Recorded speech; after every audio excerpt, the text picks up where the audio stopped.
.001 Ethereum.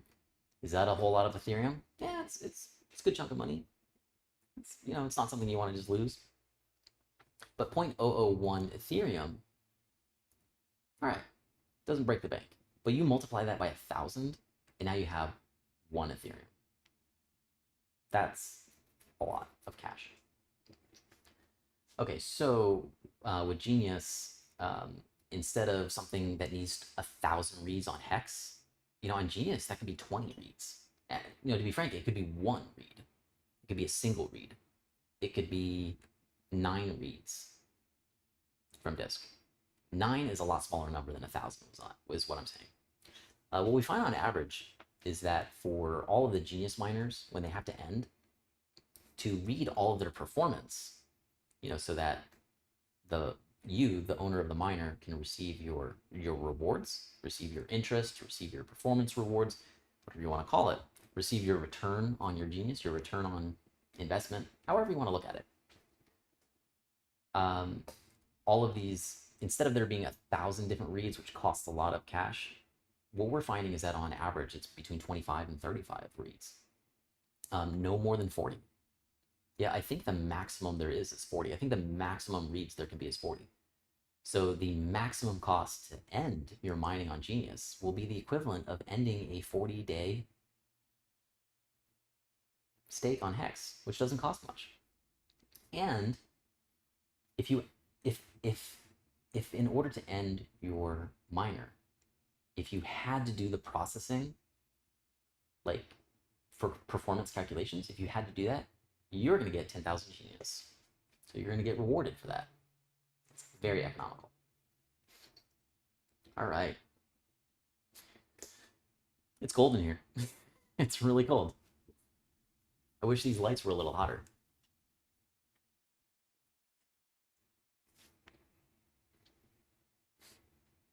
Can you mint Genius from Brave Wallet? I don't know. I don't use Brave Wallet. It looks like it's a MetaMask clone to me, so maybe you can.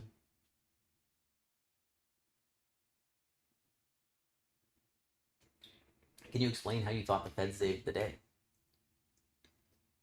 Yeah. I'll still say that I do think, you know, the United States forming was very much a decentralized effort. It was pretty awesome. But I tell you what, in 1776 or after, you know, during that time period, if there was the computer technology we had today, decentralized currency would have happened. Cryptocurrencies would make all the forefathers very proud. Especially proud that it was probably an American invention. Another side note, all of the developers except one for Genius have all been from the United States. I mean, we were all talking about this. We're like, whoa, we're all from the US. How rare is that? Especially when it has to do with something that's so novel. And yeah. But we do have another developer who is Japanese, and he's amazing. Oh, God, he's amazing. He came in, I think, over the last month to help us really like solidify things, and he's part of the math review team now. Yeah. Which, by the way, we needed a very special, Genius needed a very specialized algorithm to read as little performance, like to read as little times as possible from disk. A very special algorithm was needed to do that. It's very novel. But right now what we have is we have 10 different servers that are running some Python code, so running some software code to test our algorithm in over 40 million possibilities. So Genius is getting simulated hard. Yeah, man. I really doubt the tokenomics of any crypto have ever been looked at in such scrutiny as Genius. All right, cool. So will I reveal how the Fed saved the day? No, not really. It's a little bit off topic, but one thing I do want to say is tyranny is not 100% the reason why the US dollar has been around for 100 years. Um, in fact, how cryptocurrencies work does take inspiration from how the Federal Reserve worked. In the beginning, with getting out Federal Reserve notes, people would often get paid just to sweep the streets. Now, I wasn't around during that time. It's just stuff that I heard from my great grandparents and stuff, and my grandparents, what they heard from my great grandparents. But my great grandparents grew up in that period, and I was lucky enough to for my great grandmother to be alive during that. And yeah, so the thing was, people, based on their attention, sweeping dirt on the road, didn't matter what job they had, they would get Federal Reserve notes for that. That was very important. It was very important for the psyche. But there's other reasons. Thank you for asking. It is a good question. Let me see.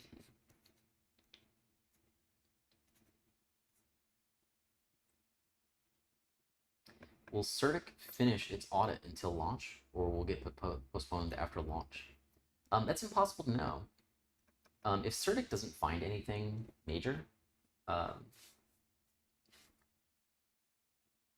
like if CertiK finds anything minor, chances are we already took care of it, and they can look at our latest code. Because remember, already take care of it.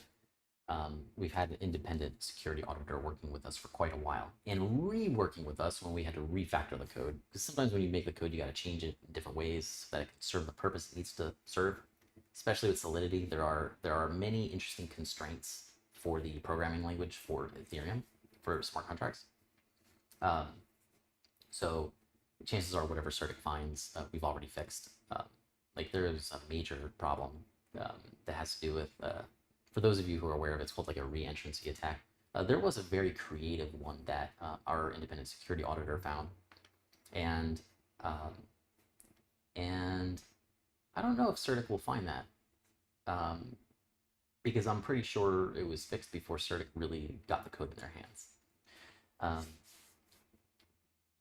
So, yeah. So this question is: will CertiK finish its audit until launch? Will it be postponed? So if CertiK doesn't finish their audit, though, if they don't finish their audit, then it'll probably be good not to do the launch on the 9th. Because if they don't finish their audit, that's actually going to be a bad sign. They may have found something they do. I'm sure they do automated tests. Well, I know they do. They do automated tests, but if it's delayed, or like if CertiK says, "Hey, we're not done," I'll talk with a rep. It's probably going to be something that was found manually that is going to be very important to make sure that we have it already handled. So, of course, this is where us and CertiK communicating back and forth is very valuable here.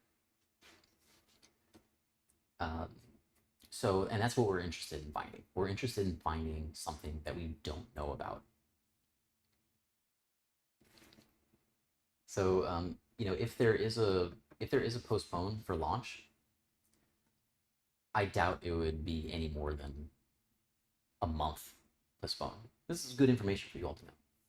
Not doubt. I am more certain than anything that I'm certain of, even more certain than who I am as an individual, that the longest any delay could possibly happen would be a month, maybe a week. But I do still feel very confident with the 9.9 launch. Thank you for asking. Okay, LP deal. Will users be able to move their forked liquidity position on Pulse Chain? So when it comes to so for people who are already registered with the Genius community to become liquidity providers, for those of you who have already registered, thank you very much.